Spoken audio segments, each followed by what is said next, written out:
They knew the cure, but stayed silent for 40 years and abused them suffer and die painfully.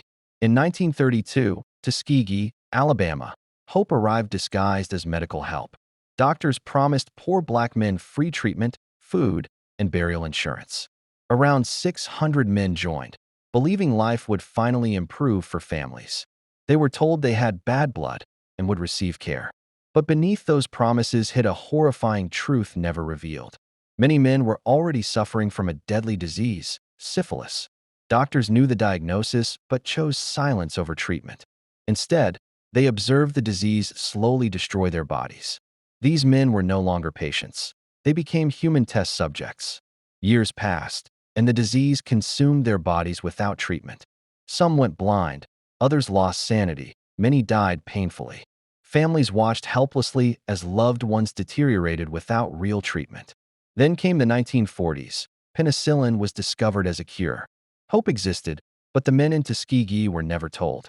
Doctors withheld treatment, continuing the experiment like nothing was wrong. Unknowingly, men spread the disease to their wives and partners.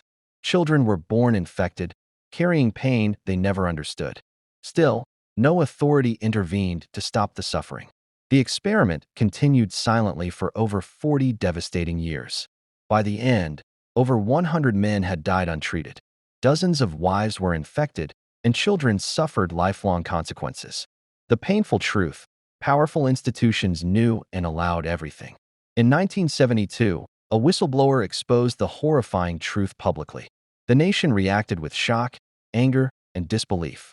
The study was finally shut down, ending decades of suffering. Years later, an apology came, but the damage was irreversible. Most victims were gone, leaving grief, trauma, unanswered questions.